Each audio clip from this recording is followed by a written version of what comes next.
I also want to show you this right here. So this is a mimosa. We're going to cut that down. You probably say, why are you cutting that off? Well, it's a weed I don't want to grow on right there. But this is a nitrogen fixer. So, and that all this greenery on top is great biomass. You know what you can feed this to? The bananas.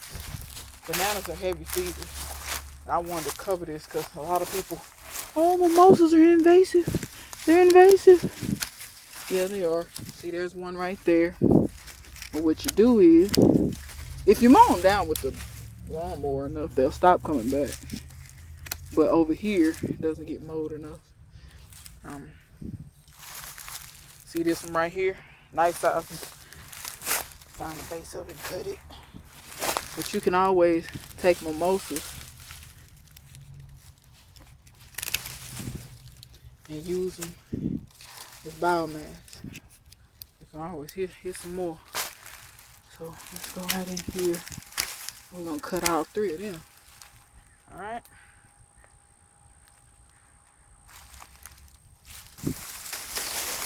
So we're gonna get that one out. This one, this one, and this one.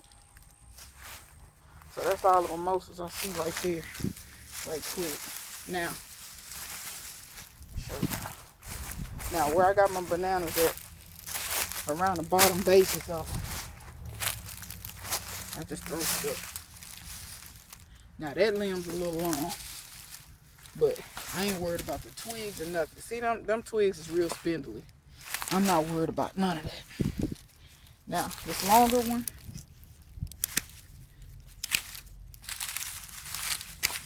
I will cut it into 4 pieces. Have to put them clippers up. Boom. So there. That'll break down, feed them bananas, okay? And let me show y'all something. If you got a big mimosa, take y'all to my big one. This is the one that was on the property when I got here. This tree right here, this is a mimosa. It's right next to my pear. Them 2 little things, they coming out of there. But you see all this biomass up here? Y'all, what y'all can do is, if you got a big mimosa, if you really you hate it that much, I don't necessarily hate them. They actually, to me, make good food forest trees because they don't really provide no shade. So you can grow up under them. And you don't have to worry about all that other stuff. Y'all forgive me while I cut stuff. See, this is what I have to do. And if you got a jungle too, you're going to have to do the same thing. You steadily stay cutting stuff down. But the reason I came up into it is because I seen these 2 mimosas right there at the base of the big one. But you have to stay cutting your stuff down. You have to stay on top of it, because if you don't, it'll get out of hand. And believe me, if you just take 20 minutes, you'll be surprised at what you can get done in 20 minutes.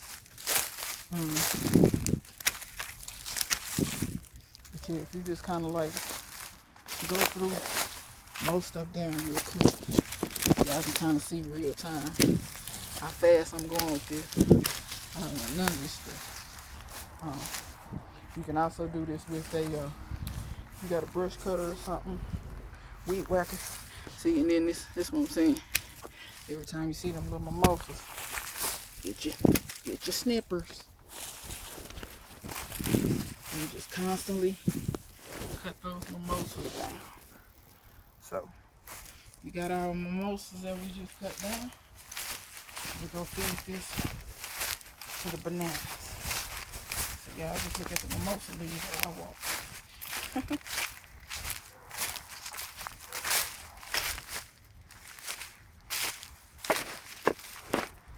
Alright, y'all. So, once again, just lay that down. Like I said, I'm not too worried about the stems and stuff, because that was a little mimosa there.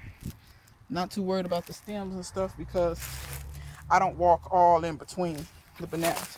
But if you really are worried about it, about the stems or whatever, just cut them up. Do like that there. That will break down faster than you think. But like I said, if you really hate your mimosa, you just really don't want it, what you can do is cut the top out of it. So if I really hated this mimosa that bad, cut the top out of it. All those limbs, all them leaves, all that, you can strip all the leaves off of it. Because I'm gonna show y'all how easy it is to strip the leaves from a mimosa. Now see, this is a branch that I cut last year. Look how much that grew. Mimosas grow so fast. That grew all that in 1 year. But if you want to see how easy it is, see how simple that is? You can just come up here, grab, and just strip. Oop, not even showing you. Let me get my hand in frame. Just grab it like this. But that whole limb came off. Grab it like that. Slide down. Grab it. Slide down. Grab it.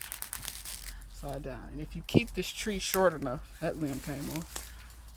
If you keep this tree short enough, you see all this I got in my hand, just like that. You keep it short enough, you can just constantly be harvesting biomass. I hate these things. Oh, so big, frightful. Anyway, but you can just take that and throw that. So if you don't want the sticks in there, like I said, once again, here's another mimosa. And I'm gonna be honest, I don't even really notice these until the yard don't get clipped or cut for a while. But you just put all that biomass on your bananas. That was free food you found in your yard, right? So I think this will be kind of like an expansion on talking about sustainability and whatnot. Let me show y'all another. Now this is one of the reasons why I do understand. See, once you get on the hunt, you start seeing them everywhere. And sometimes when they little like this, when they real little, you can just pull them out. See, they get the roots on that, and they'll never come back. You just pull them out. Yeah, get the roots on them. Because this thing is dropping its seeds right now. This is the time of year it goes for seed. But I do understand why people dislike the mimosa, because look at this. This is one that got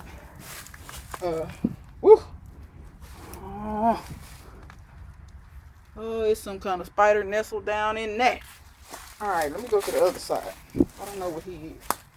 I don't want to get bit.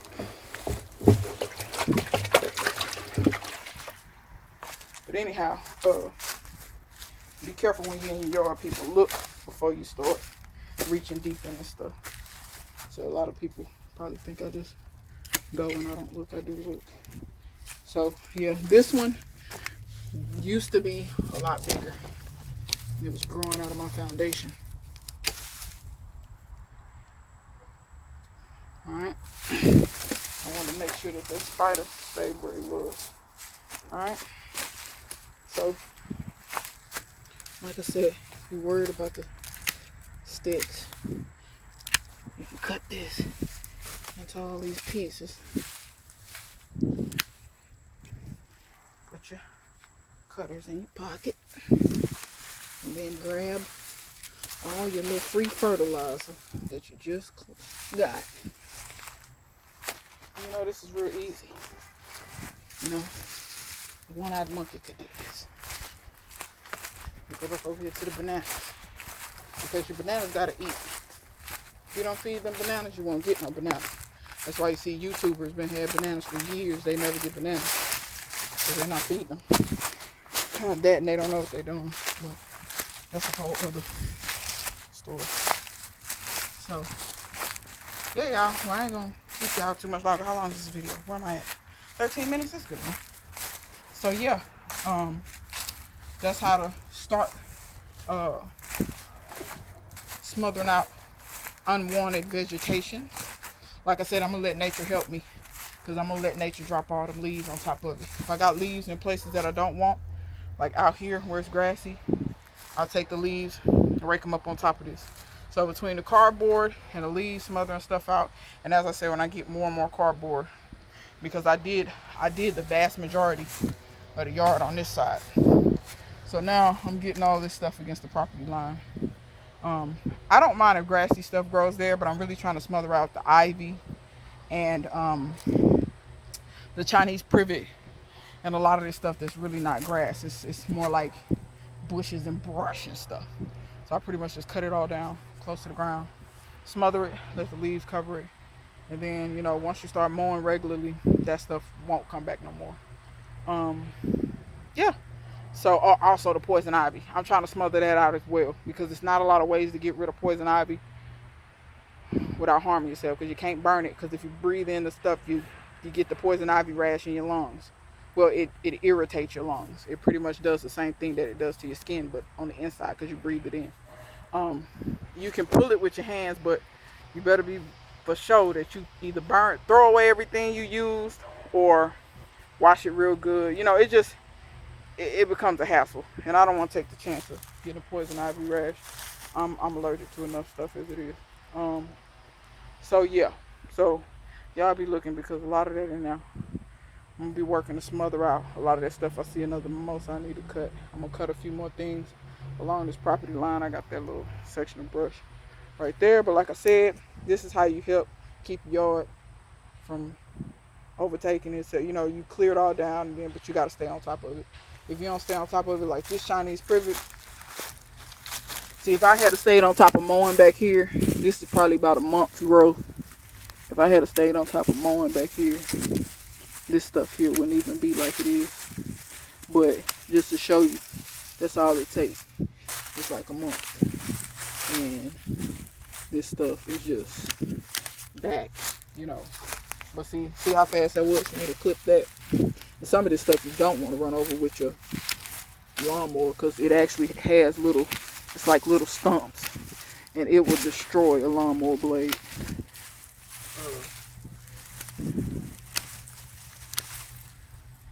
So yeah. So anyway, yeah, that's how you stay on top of your yard, people.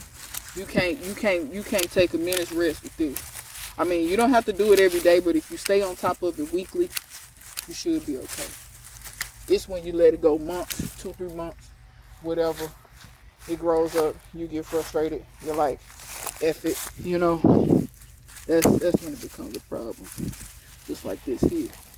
I think it's a lot of kind of stumps and stuff in the middle of that. But yeah, that gotta come down. But anyway, y'all, quick little, y'all see Felix way over there. Look at him. Felix! Look at him. That's my wood shed, y'all. He all in the wood shed. What you doing in the wood shed? Huh? He's so silly. Alright, y'all. So that's how to do that. I'm gonna let the leaves fall on this here, and help me out, give me about 3 more inches of cover. I really want a lot of wood chips. If I get a lot of wood chips, I'll show y'all, because that'll really help me smother it. If you used to do that cardboard in 6 inches or more, I'd say more. The deeper you can go, the better, because wood chips will compact down. If you can do that, you'll smother it out, no problem. But you know, when this stuff's still getting sunlight, you know, all that kind of stuff, it just kind of grows back, and you just have to kind of stay on top of it. But keep in mind, it is biomass though. Once you cut it down, you know, it will help feed the soil. It'll break down and help feed the soil. So yeah, that's my time, and until next time, I will see you guys later.